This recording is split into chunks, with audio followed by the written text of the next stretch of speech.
평강의 평강으로 인도하시니 이는 그가 주를 의뢰함이니라. 하나님, 아가페 봉사부 헌신 예배로 모인 성도들이 드리는 이 예배를 통해 하나님께서 오직 영광 받으시고 현재 자신이 처한 상황에 관계없이 오직 하나님을 의지하고 하나님의 이끄심에 순종하며 살아감으로 하나님의 기쁨이 되기를 간절히 기원합니다. 아멘. 하늘에 계신 우리 아버지의 이름을 거룩하게 하시며 아버지의 나라가 오게 하시며 아버지의 뜻이 하늘에서와 같이 땅에서도 이루어지게 하소서. 오늘 우리에게 일용할 양식을 주시고 우리가 우리에게 잘못한 사람을 용서하는 것 같이 우리 죄를 용서하여 주시고 우리를 시험에 빠지지 않게 하시고 악에서 구하소서. 나라와 권능과 영광이 영원히 아버지의 것입니다. 아멘. 기도 순서는 임종환 성도께서 해주시겠습니다. 죄송합니다.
계신 우리 아버지,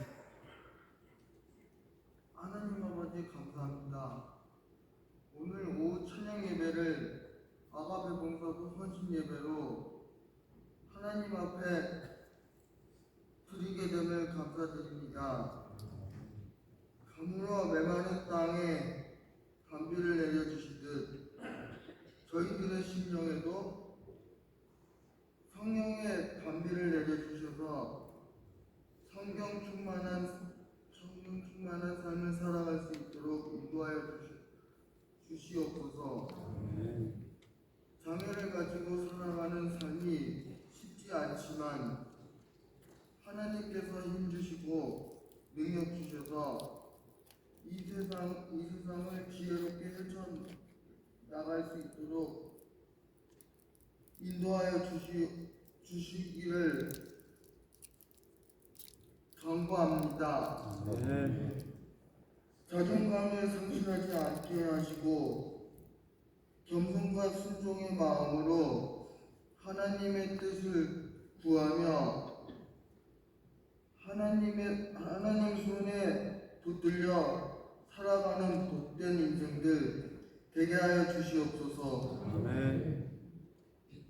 장애를 주셨지만 장애가 불행이 아닌 축복의 근원이 되게 하시고 그 무엇과도 바꿀 수 없는 구원의 즐거움을 누리게 하시어 아직도 하나님을 알지 못하고 섬기지 않는 이들에게 예수 그리스도를 전하여 절망의 늪에서 벗어나 천국 백성의 삶을 살아가도록 인도하여 주시옵소서. 이계현 목사님을 통하여 주시는 하나님의 말씀이 저희들의 심령에 떨어지는 하늘의 미랄이 되어 풍성한 결실을 맺게 하시고 그 말씀대로 살아가도록 복된 믿음의 삶이 되게 하여 주시옵소서. 세문안 교회를 사랑하시는 하나님, 사회적 약자와 연로하신 어르신들, 병중에 있는 환우들을 잘 돌보고 섬기는 어머니 교회가 되게 하시고 믿음의 반석 위에 굳게 서서 점점 어두워져가는 이 땅 한복판에 생명수와 같은 교회, 젖과 꿀이 흐르는 교회 되게 하여 주시옵소서. 믿음의 주여 온전케 하시는 예수님의 이름으로 기도드립니다.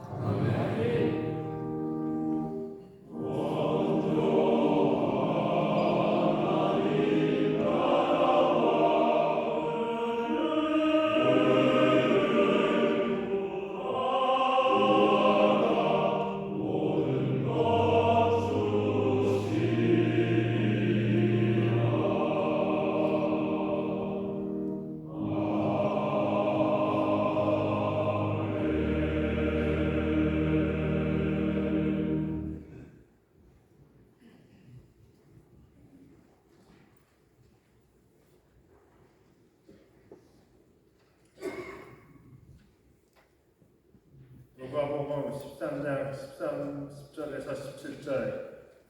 예수께서 안식일에 한 회당에서 가르치실 때 18해 동안이나 귀신 들려 앓으며 꼬부라져 조금도 펴지 못하는 한 여자가 있더라.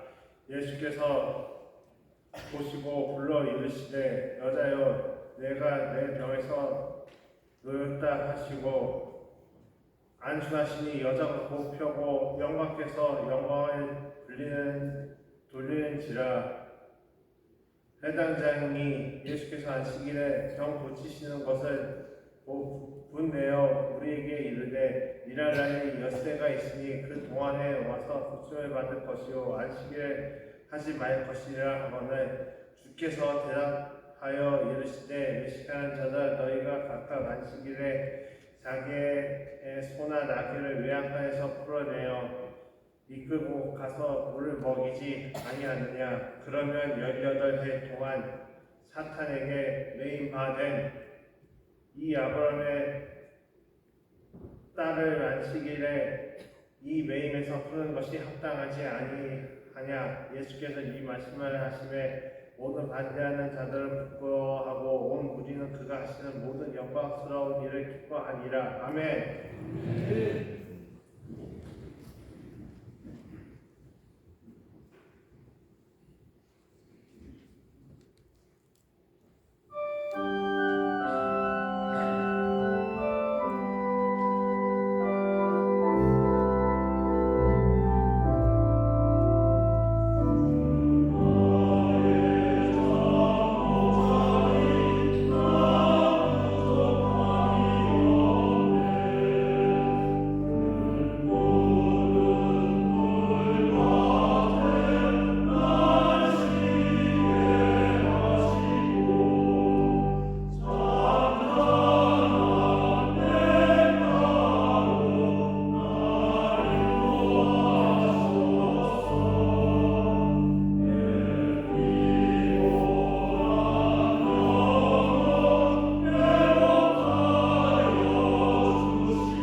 할렐루야. 네.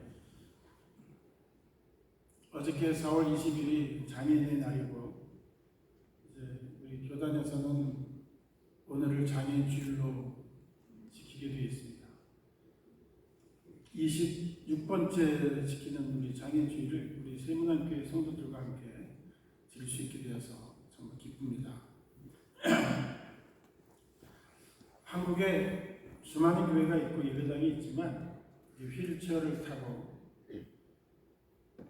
경사로를 통해서 이 설교 단상에 올라오시는 예배당은 그 교회 중에 하나가 우리 세문안교회라는 사실을 제가 오늘 와서 경험을 했습니다. 아마 가장 복된 교회가 아닐까 생각이 듭니다. 저는 장애인복지 선교협의회를 섬기고 있습니다. 장애인복지 선교협의회는 우리 통합적 교단의 사회봉사부 안에 산하기관인데 장애인복지 선교협의회 안에 지체장애인, 시각, 청각, 발달장애인 이 4개의 선교위원회가 함께 있습니다. 우리나라에 수많은 교단이 있지만 이렇게 장애인 선교를 담당하는 장애인복지 선교협의회가 있는 교단은 우리 예장통합측밖에 없습니다. 그런 의미에서 우리 예장통합이 한국교회의 장애인 선교를 이끌어가는 귀한 역할을 맡고 있다라고 생각합니다. 저는 그 사진을 보니까 참 젊게 나왔죠? 네. 혹시 실물과 저렇게 사진과 구분하면서 다른 사람이 아닐까 생각할지 모르지만 어차피 사진은 과거였기 때문에 과거에 가장 괜찮은 사진을 제가 뽑았으니까 저를 기억하려면 실물보다는 사진을 기억해 주시면 더 고맙겠다 생각을 합니다.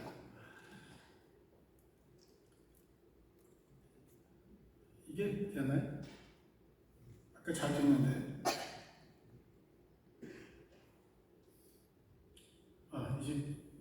이제 되는군요. 네. 저는 종종 장애인이나 장애인 가족으로부터 이런 질문을 받습니다. 하나님은 왜 장애인을 만드셨습니까? 라는 질문입니다. 여러분은 어떻게 생각하십니까?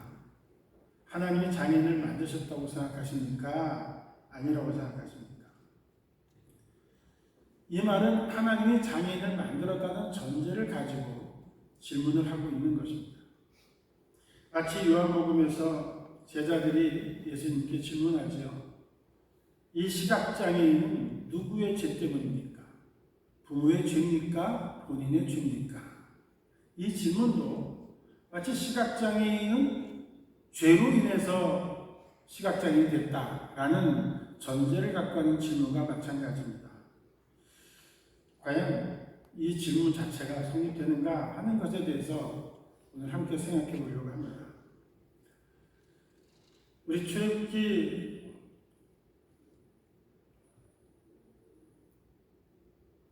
출애굽기 4장 보면 모세가 여호와께 아뢰니다. 하나님께서 모세를 통해서 히브리 민족을 이제 에집트에서 인도해 내라고 했을 때 모세는 저는 그 일을 감당할 수 없습니다. 라는 그 이유로 이렇게 말합니다. 여호와께 아뢰되 오 주여 나는 본래 말을 잘 하지 못하는 사람입니다. 저는 입이 뻣뻣해서 혀가 둔합니다. 라고 모세는 말합니다. 나는 말을 잘 못합니다. 나는 언어장애가 있습니다. 라고 모세는 말합니다. 이때 하나님께서 하신 말씀이 있습니다. 뭐라고 말씀하셨을까요? 하나님은 이렇게 말씀하십니다. 출애굽기 4장 11절에 누가 사람의 입을 지었느냐? 누가 말 못하는 자나 못 듣는 자나 눈 밝은 자나 맹인이 되게 하였느냐? 나 여호와가 아니냐? 라고 말씀하십니다. 무슨 뜻일까요? 모세가 말하기를 나는 말을 잘 못합니다. 그렇기 때문에 나는 당신이 명하신 그 일을 감당할 수 없습니다라고 말할 때 하나님께서 말씀하셨습니다. 말을 못하게 지은 이가 다른 게 아니라 바로 나다. 내가 너를 말을 못하게 만들었다고 말씀하십니다. 그렇다면 말을 못하는 모세는 하나님께 주신 명령을 감당할 수 없는 존재일까요? 그렇다면 하나님은 모세를 부르지 않았을 것입니다. 사실 하나님께서는 13절에 이렇게 말씀하십니다. 내 곁에 형 아론이 있지 않느냐? 말 잘하는 아론이 있지 않느냐? 라고 말씀하십니다. 이 말씀을 한번 잘 생각해 보십시오. 오늘 우리 세문학교에 담임 목사님을 선택하기 위해서 두 사람이 서 있습니다. 후보가. 한 사람은 모세고 한 사람은 아론입니다. 한 사람은 자기 스스로 말을 잘 못한다고 생각했던 모세라는 사람이 후보자 한 사람이고, 한 사람은 말을 잘한다고 생각하는 아론이 후보입니다. 여러분은 누구를 선택하겠습니까? 세상은 누구를 선택하겠습니까? 아마 말을 잘 못한다고 생각하는 모세보다는 세상은 말을 잘하는 아론을 선택하지 않겠습니까? 그러나 하나님의 관점은 전혀 다릅니다. 하나님은 말을 잘 못하는 모세를 지도자로 세웠습니다. 이것이 성경의 가르침입니다. 그리고 이것이 하나님의 뜻입니다. 우리는 어떻게 생각합니까? 사실은 자녀란 무엇일까라고 말한다면, 말을 잘 못한다는 어느 능력이 약하다는 그 자체가 그걸 자녀라고 성경은 말하지 않습니다. 그는 언어 능력이 약한 것입니다. 우리 결혼하고 부부가 살지요? 남편이 말을 잘합니까? 아내가 말을 잘합니까? 질문이 좀 어리석지요? 사실은 말을 잘하는 아내가 있고 남편은 말을 여자보다는 잘 못합니다. 이렇게 봤을 때 사실은 두 분이 하나가 되는 겁니다. 근데 우리는 성경을 볼 때 말 잘하는 것이 더 우선이 아니냐라고 생각할지 모르지만 그렇지 않다는 겁니다. 말을 잘하는 능력은, 잘 못하는 능력은 그냥 잘하고 못하는 그 차이라고 하는 겁니다. 그럼 뭐가 장애인가? 나는 말을 잘 못하기 때문에 하나님의 일을 할 수가 없습니다. 여기서부터 사실은 장애가 시작이 되는 겁니다. 나는 지적 능력이 약하기 때문에 할 수 없습니다. 난 다리에 힘이 없기 때문에 할 수 없습니다. 실제로는 여기서부터 장애가 시작이 되는 겁니다. 우리가 레위기서 19장 14절을 한번 살펴보도록 하겠습니다. 레위기 19장 14절은 이렇게 말씀합니다. 듣지 못하는 사람이 듣지 못한다고 그에게 저주하는 말을 하거나 보지 못하는 사람이 보지 못한다고 그를 넘어뜨리는 장애물을 그 앞에 놓지 마라. 다만 너는 내 하나님을 두려워하라. 나는 여호와다. 우리말 성경에 있는 말씀입니다. 듣지 못하는 것 자체가 장애가 아니라는 겁니다. 오히려 장애라고 하는 뭐냐면 듣지 못하는 사람을 저주하는 것이 장애를 만든다는 겁니다. 보지 못하는 사람 그것이 자체가 장애가 아니라 그건 시력이 약한 것이죠. 그 앞에 걸려 넘어지게 하는 것을 장애물을 놨을 때 비로소 장애가 된다는 겁니다. 제가 휠체어를 타고 어디든지 다닙니다. 오늘 설교하러 여기까지 왔습니다. 근데 만약에 저 경사로가 없었다면 저는 이 강대상에 올라올 수 없겠지요. 사실 휠체어 타고 어디나 다닐 수 있다고 하는 건 다리가 힘이 없지만 다닐 수가 있습니다. 그러나 경사로가 없기 때문에 올라올 수 없게 된다면 거기서부터 장애가 시작이 되는 겁니다. 다시 말하면 장애란 뭐냐? 그 사람 앞에 장애물을 놔서 더 이상 나아갈 수 없게 만드는 것이 장애라는 겁니다.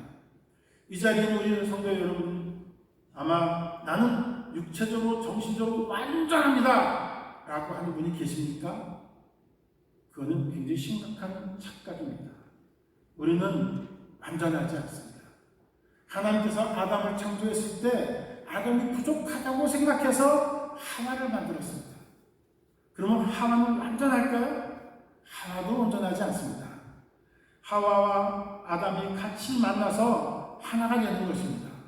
하나님이 만든 인간 자체는 그만큼 부족함이 있다는 것을 창세기에서 말하고 있습니다. 그렇다면 부족함이 있다는 것, 약하다는 것 자체가 장애가 될 수는 없습니다. 그러나 그 앞에 사실은 장애물을 놓고 넘어가지 못하게 할 때 바로 그것이 장애가 된다는 겁니다. 저는 이 성경을 보면서 놀라운 생각이 듭니다. 신약도 아니고 구약 레위기에 있는 말씀입니다. 레위기는 지금부터 4,000년 전에 기록된 말씀이고 하나님께서 모세를 통해서 히브리 백성에게 주신 말씀입니다. 4,000년 전에 눈이 시력이 약하거나 언어 능력이 없거나 또는 다리의 힘이 약하다고 해서 그것이 장애가 아니라 그를 앞에 장애물을 두기 때문에 장애가 되기 때문에 너희들이 하는 일은 장애물을 치워야 된다라고 하는 것입니다. 그리고 지원해야 된다는 것입니다. 우리나라 장애복지법상에는 이 레위기에 있는 장애의 정의보다도 훨씬 더 후진적입니다. 우리 장애복지법에는 신체적으로나 정신적으로 장애가 있어서 일상을 생활을 못하는 자로 규정이 되어 있습니다. 다시 말하면 다리에 힘이 없으면 그것 자체가 장애라고 말하고 있습니다. 그러나 유엔에서는 그렇게 말하고 있지 않습니다. 2002년도에 발표한 유엔에서는 사람은 약하지만 그 사람이 장애인이 되는 것은 환경적인 요인 때문에 장애인이 되는 것이다 라고 하는 겁니다. 약하다면 그를 지원하고 지지하게 되면 장애를 겪지 않는 일이다 라고 하는 겁니다. 오늘 교회가 해야 될 일은 바로 장애를 겪지 않도록 하는 일. 약한 사람이 있다면 그걸 지원하고 지지해서 불편함을 겪지 않도록 하는 것이 교회가 해야 될 일이고 사회가 해야 될 일이라는 겁니다. 레위기서 말씀은 이렇게 말씀하십니다. 너희가 약한 사람이 장애를 겪게 만든다? 하나님을 두려워하라 라고 말씀합니다. 그렇다면 이 레위기 말씀대로 하면 하나님을 두려워해야 될 사람이 얼마나 많이 있을까요? 우리는 그동안 약하다는 그 이유만으로 그 사람을 장애인으로 말했지만 이젠 용어를 바꿔야 됩니다. 약하다면 우리가 지원하고 사랑하고 함께 더불어 살아가야 할 그 과제가 우리한테 있다는 것입니다. 하나님 앞에서는 정확하게 말씀드리면 장애인은 존재하지 않습니다. 하나님 앞에서는 약한 사람만이 존재합니다. 그 약한 사람이란 누굴까요? 하나님의 사랑이 필요한 사람입니다. 그래서 오늘 교회가 해야 될 일은 약한 사람을 향해서 하나님의 사랑을 함께 나누는 그 일이 오늘 이 장애인 주일에 앞서서 우리가 생각해야 될 귀한 가르침이라는 뜻입니다. 우리가 고린도전서 1장 27절에서 29절을 보면 아까는 구약을 말씀드렸지만 신약을 보면 굉장히 놀라운 말씀이 있습니다. 아까 모세와 말 잘하는 아론과 말을 잘 못하는 아론을 있을 때 하나님은 누구 선택하신다고 했죠? 모세를 선택하셨다고 했습니다. 고린도전서 1장에서 사도 바울은 말씀합니다. 하나님께서는 지혜로운 사람들을 부끄럽게 하시려고 세상에 어리석은 것들을 택하셨고 강한 것들을 부끄럽게 하시려고 세상에 약한 것들을 택하셨습니다. 또한 하나님께서는 잘나지 않은 것들을 없애시려고 세상에 천한 것들과 멸시받는 것들과 아무것도 아닌 것들을 택하셨습니다. 이는 어떤 육체라도 하나님 앞에서 자랑하지 못하게 하려 함이다 라고 말씀하고 있습니다. 하나님이 선택하는 기준은 세상이 볼 때 강하고 지혜롭고 이런 것이 아니라 세상이 볼 때 약하고 천한 것들을 멸시받는 것들을 없는 것들을 선택하셔서 오히려 높이신다고 하는 것이 하나님의 가르침이고 하나님의 말씀입니다. 하나님은 연약한 자를 선택합니다. 성도 여러분 하나님께 쓰임받기를 원하십니까?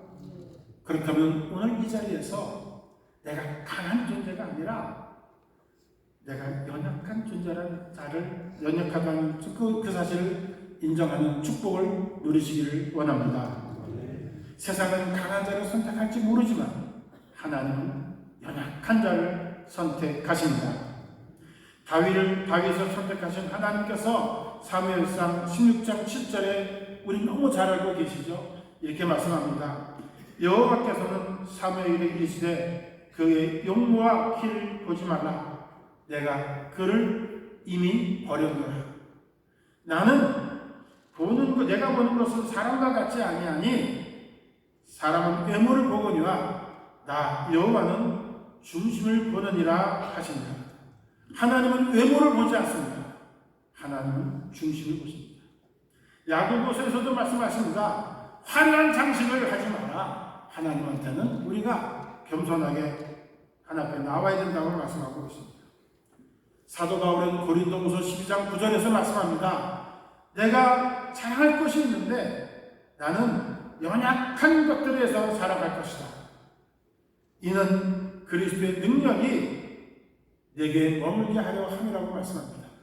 사도 바울은 자기 강한 것들은 쓰레기로 버렸다고 생각합니다. 그리고 나는 오히려 내가 약한 것들을 자랑하겠다고 말씀합니다. 왜냐하면 내가 완전히 약해졌을 때 하나님의 능력이 내 안에서 온전케 된다고 말씀하십니다. 성도 여러분, 연약함 자체는 장애가 아닙니다. 오히려 연약함은 하나님께서 일하시는 통로가 된다는 사실입니다. 여러분 자신은 연약함이 있으십니까? 연약함 때문에 괴로워하십니까? 믿으시기 바랍니다. 그 연약함을 통해서 하나님은 일하신다. 연약함을 통해서 하나님은 역동적으로 일하실 줄로 믿으시기 바랍니다. 오늘 안타깝게도 교회도 외모를 봅니다. 그러나 교회 안에서는 주님의 시각을 가져야 됩니다. 주님처럼 연약한 것을 보고 중심을 보는 그 시각이 나의 시각이 되기를 주님의 이름으로 축원합니다. 오늘 본문에 18배 동안이나 귀신 들려서 혀를 펴지 못하는 여인이 등장합니다. 이 여인을 통해서 주님은 세 가지 말씀하고 있습니다. 첫 번째, 교회란 모든 사람에게 열려 있어야 한다는 것입니다. 다 같이 한번 읽어볼까요? 시작! 교회는 모든 사람들에게 열려있는 곳이어야 합니다. 여러분 무엇이 보이시죠? 예수님과 18회 동안 허리를 펴지 못하는 하인 여인이 등장합니다. 예수님께서 마태복음 9장 13절에 말씀하십니다. 나는 의인을 부르러 온 것이 아니라 죄인을 부르러 왔다고 말씀하십니다. 의인이 아니라 죄인을 부르러 왔다. 사도 바울은 자기 자신에 대해서 이렇게 고백합니다. 디모데후서 1장 13절에 내가 전에는 비방자요, 박해자요, 폭행자였으나 더 결정적인 얘기는 나는 죄인 중에 괴수였다고 말합니다. 자기가 죄인 중에 괴수였기 때문에 버림받은 것이 아니라 그 사실을 알았기 때문에 하나님께서 쓰임받는 귀한 존재가 되었다는 겁니다. 교회란 무엇일까요? 교회란 잘난 체하고 의인이 된 사람들의 모임이 아닙니다. 교회는 죄인들의 모임입니다. 그 죄인 중에서 하나님의 은혜를 깨달은 사람들이 모인 것이 교회입니다. 그렇다면 오늘 교회는 모든 죄인들에게 열려져 있습니다. 열려져 있어야 합니다. 특별히 연약한 이들에게 더욱더 열려져 있어야 되는 것이 교회입니다. 그런데 안타깝게도 서두에 말씀드렸지만 이렇게 경사로가 있는 예배당이 많지 않은 것처럼 한국교회에 장애인들이 다닐 수 있는 교회가 많지 않습니다. 제가 WMA라고 하는 세계 선교회의 참석한 적이 있습니다. 거기에 이런 슬로건이 있습니다. 제가 영어를 잘 못하지만 짧게 이야기한 표현하면 이렇습니다. A church without the disabled is a disabled church. 장애인이 없는 교회는 그 교회가 장애된 교회다. 라는 겁니다. 의인만이 있는 교회는 교회가 아니라는 겁니다. 강한 자만 있는 교회는 교회가 아니라는 겁니다. 장애인주의를 생각하는 이 문구를 다시 한번 고민해본다면 우리 교회는 장애인이 없습니다. 우리 교회는 장애인을 찾아볼 수가 없습니다. 라고 한다면 그 교회는 disabled, 영어로 직역하면 불능인 교회다. 그게 비정상이라는 겁니다. 정말 정상적인 교회는 장애가 있던 없던 몸이 약하든 건강하든 함께 모인 교회가 바로 주님께서 원하시는 교회라는 겁니다. 장애인을 찾아볼 수 없는 교회, 바람직하지 않은 교회죠. 오늘 우리 세문안교회는 그런 의미에서 하나님께서 기뻐하시는 교회라고 분명히 믿습니다. 오늘 우리 장애인 성도들이, 연약한 성도들이 사실은 일부 관계없이 어디서나 함께 예배드리는 그런 공동체가 되었으면 좋겠다 생각을 합니다. 바로 이것이 바람직한 교회입니다. 두 번째로, 교회는 통합적이고 포용적인 공동체여야 한다. 이런 겁니다. 다시 같이 한번 읽어볼까요? 시작. 교회는 통합적이고 포용적인 공동체여야 합니다. 오늘 본문에 나타난 회당, 오늘날의 교회라고 볼 수가 있죠. 그 회당 안에는 많은 사람들이 있죠. 지금 보여지는 이 그림이 지금 유대인에 있는 이스라엘에 있는 유대인 회당입니다. 두 가지 모습이 있습니다. 최근에 찍은 사진이 오른쪽에 있는 사진입니다. 가운데 말씀을 가르치는 사람이 있고 그 다음에 회중들이 앉아있거나 이렇게 우리 교회처럼 앉아있는 회당이 있습니다. 그런데 제가 또 다른 그림을 하나 좀 보여드리려고 합니다. 네. 우리가 지금 오늘 18회 동안 귀신 들려 허리를 펴지 못하는 여인이 이 회당 안에 있습니다. 놀랍게도. 회당 안에 있는 모습이 오른쪽일까요? 왼쪽일까요? 하는 부분을 보여드리려고 합니다. 네. 지금 회당 안의 모습이 여러분 보시기에 왼쪽일까요? 오른쪽일까요? 어떤 모습으로 있을까요? 질문이 너무 어려운가요? 제가 보기에는 여러분이 지금 하고 싶은 답변을 제가 대신 한다면 오른쪽이 아니라 왼쪽의 모습이 아닐까 생각이 듭니다. 섞여서 앉아있는 것이 아니라 18배 동안 귀신들이 여인은 한쪽 구석에 있고 나머지 구석들은 피해서 앉아있는 자세일 것입니다. 직접 말하면 겉으로 보기에는 귀신 들린 이 여인과 사람들과 함께 있긴 하지만 그 안에서 분리된 모습으로 있습니다. 왼쪽에 있는 교회는 분리된 교회, 차별적인 교회라고 말합니다. 그러나 오른쪽에 있는 교회는 통합적인 교회, 포용적인 교회라고 말합니다. 사실은 오른쪽에 장애인이 있던 어떤 함께 어우러져 있어야 통합적이고 포용적인데 실제로는 대부분의 교회들이 아마 여러분 왼쪽에 분리되어 있는 함께 있으나 분리된 교회가 아닌가 합니다. 어느 쪽이 하나님이 더 좋아할까 합니다. 제가 서울에 있는 어떤 교회를 찾아가 본 적이 있습니다. 그 교회는 발달 장애인부를 오랫동안 섬기고 있었던 교회입니다. 맨 처음에는 발달 장애인부가 유아부부터 있었습니다. 20년이 지나가니까 이 친구들이 성인이 되었어요. 근데 성인이 되니까 발달 장애인부가 교육부서에 있다가 성인이 되는데도 불구하고 성인 장애인부로 따로 예배를 드리는 거예요. 그래서 제가 이 교회 지도 목사님한테 이렇게 질문을 했습니다. 고등부까지는 분리해서 예배를 드릴 수 있지만 성인이 되면 같이 통합적인 예배를 드리면 어떨까요? 라고 질문을 했습니다. 그랬더니 그 목사님이 저한테 이렇게 대답했습니다. 우리 교회에는 서울의 유수한 대학 출신들이 80%나 있습니다. 그분들이 장애인과 함께 예배드리는 것을 좋아하지 않습니다. 여러분, 이 목사님이 하시는 이 교회 모습이 과연 하나님께서 기뻐하시는 교회일까요? 아니면 하나님께서 슬퍼하시는 교회일까요? 물론 예배당 안에 장애인 구조가 따로 있어서 함께하는 교회인 것 같지만 그러나 예배를 같이 드릴 수 없다면 그것은 지금 성경 본문에 나오는 회당과 무슨 차이가 있을까 하는 겁니다.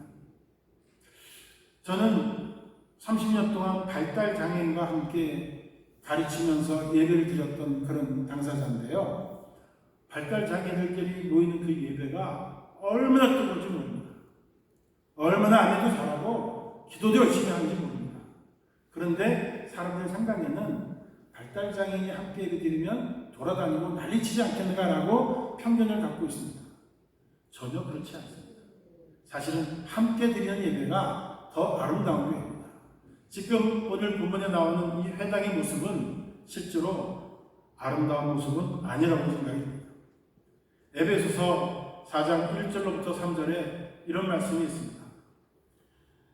주 안에서 갇힌 내가 사도 바울이죠. 너희를 권하노니 너희가 부르심을 받은 일에 합당하게 행하여 모든 겸손과 온유로 하고 오래 참으로써 사랑 가운데 서로 응답하고 평안에 있는 줄로 그 다음에 같이 한번 읽어볼까요? 시작. 성령이 하나 되게 하시는 것을 힘써 지켜라. 아멘. 성령이 원하는 교회는 하나된 교회입니다. 그 하나된 교회는 통합적인 교회고 포용적인 교회입니다. 이 교회가 우리 교회가 되기를 주님의 이름으로 축원합니다. 세 번째로 교회에서는 장애가 아닌 사람을 바라봐야 합니다.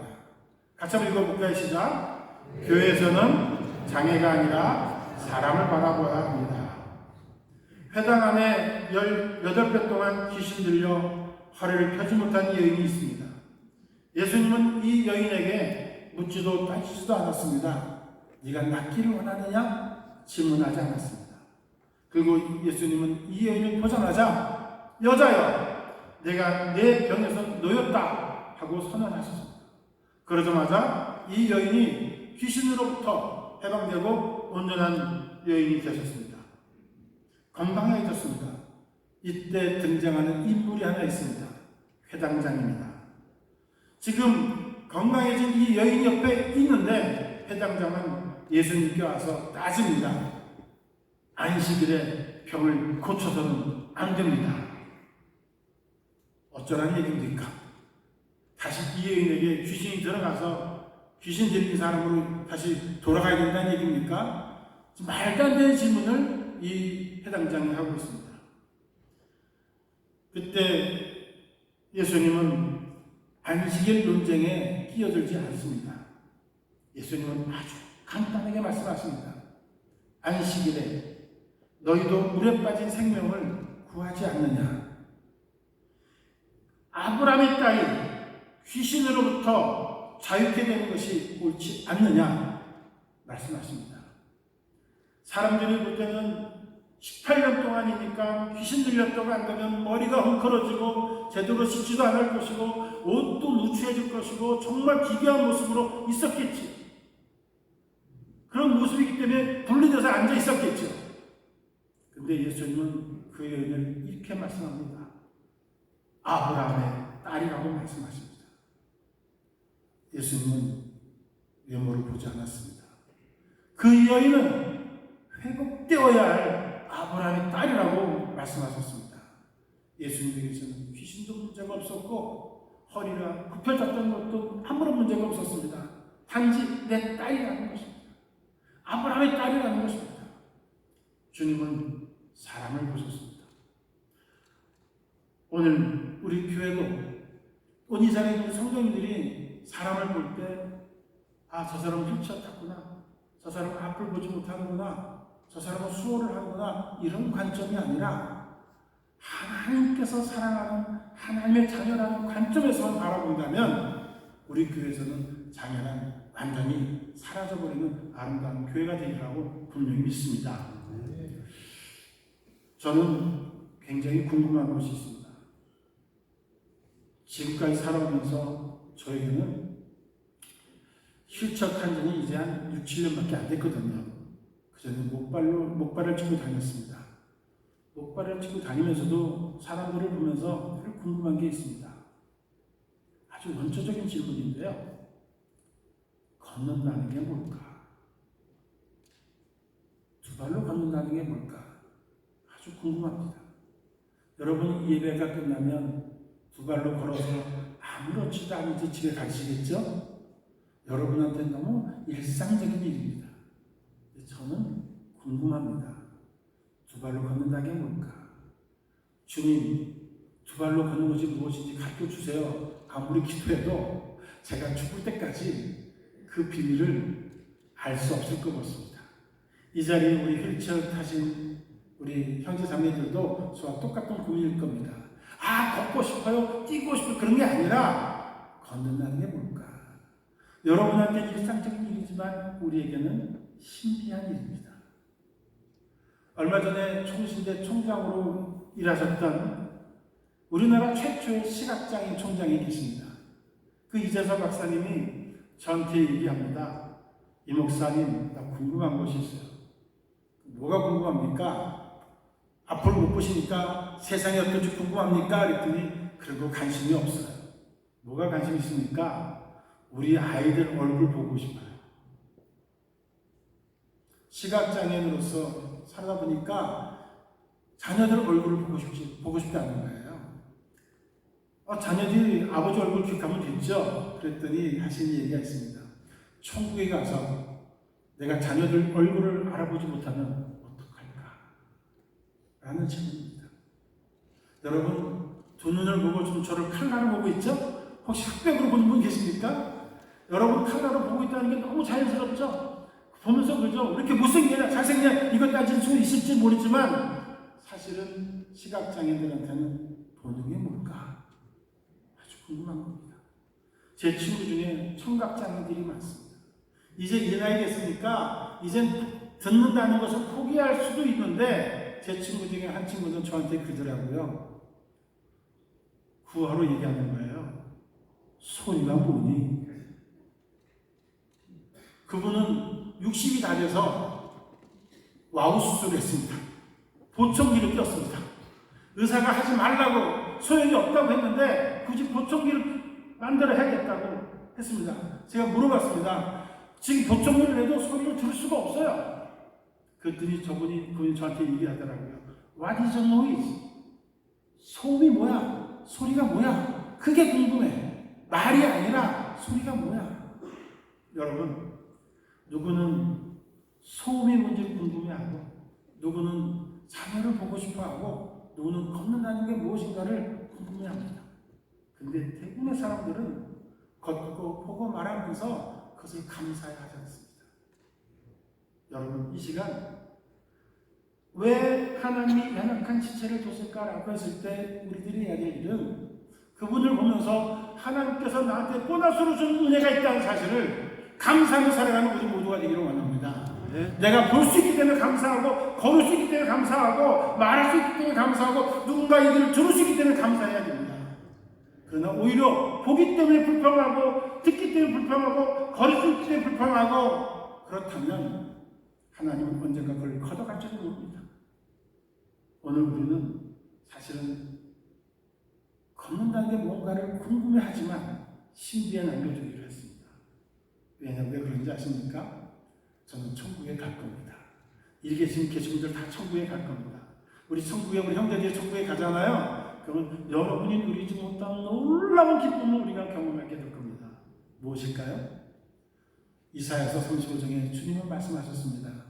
그날에 저는 자가 사슴처럼 뛸 것이다. 그 말씀을 믿습니다.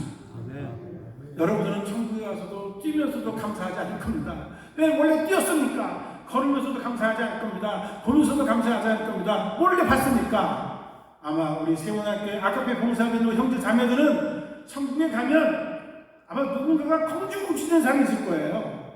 우리 형제들 얼굴 잘 아십니까? 이름 잘 아십니까? 잘 모르지만 사슴처럼 막 미친 듯이 뛰는 사람들, 야 이게 뛰는 거야! 이 걷는 거 하는 사람이 있다면 아카페 봉사하는 우리 형제 자매인 줄 믿으시기 바랍니다.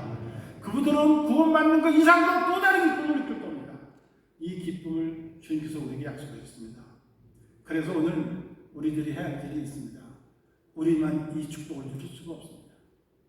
여러분이 밖에 나가셔서 전도지를 나눠줄 때 건강한 사람한테는 복음을 전하는 일을 해야 되겠지만 주변에 연약한 이웃들에게 복음을 전해주십시오. 주님은 당신한테 약속해 주셨습니다. 주님을 믿으면 당신은 사슴처럼 될 것입니다. 더 당신의 혀가 풀려서 주님을 찬양하는 일이 있을 겁니다.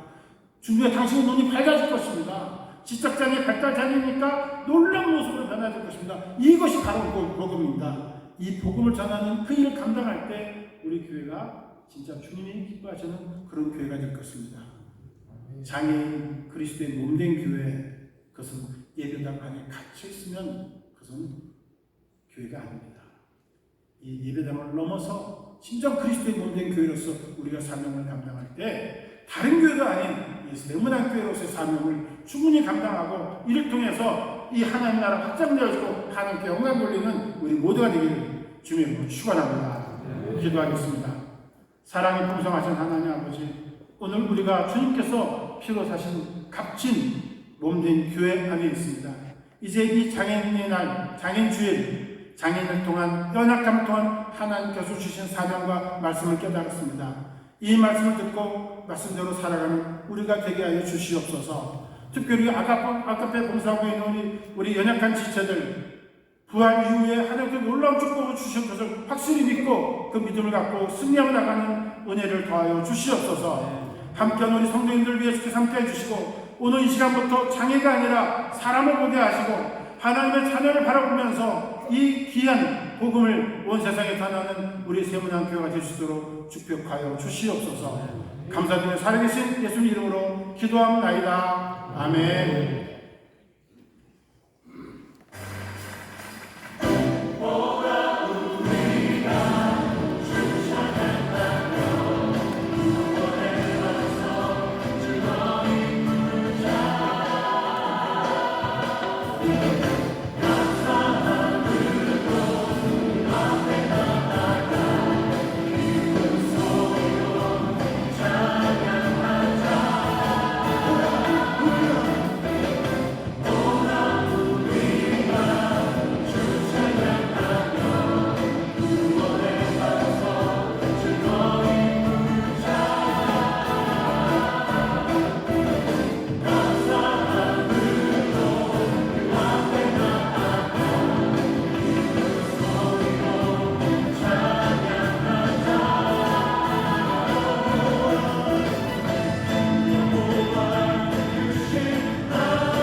아카페 봉사부 총무 변상철 안수집사입니다. 그동안 세문안교회에 속한 많은 성도분들께서 저희 아카페 봉사부를 위해 봉사와 기도와 물질 등 다방면을 정성껏 도와주고 계셔서 저희 아카페 봉사부가 저희의 모든 지금까지 모든 집회와 사역이 평안하게 진행되고 있는 것 같습니다. 오늘 이 자리를 통해 모든 분들께 감사드리고 앞으로도 지속적인 관심과 격려와 기도를 부탁드립니다.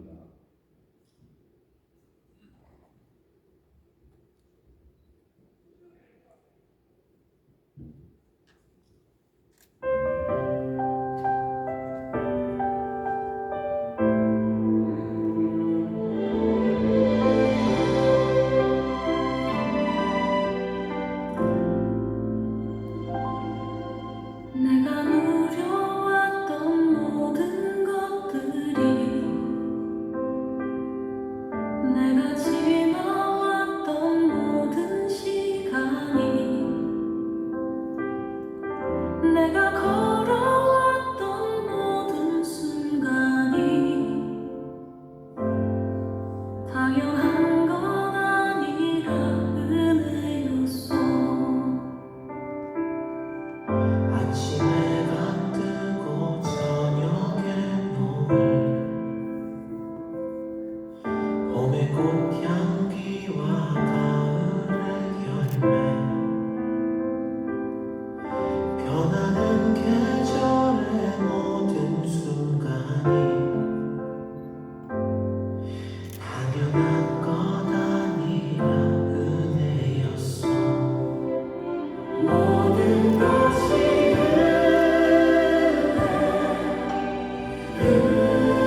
기도는 하나님 아버지의 극진하신 사랑하심과 우리 주 예수 그리스도의 크신 은혜와 성령님의 능력 주심이 이 장인주의를 맞이해서 하나님께서 장인을 통해서 일하시는 그 놀라운 역사를 바라보며 우리 몸된 교회가 부활의 소망을 갖고 장인 복음에 더욱더 헌신하기 원하는 그 결단하는 성도들 위해 지금으로부터 영원토록 함께 하시기를 간절히 축원하옵나이다. 아멘.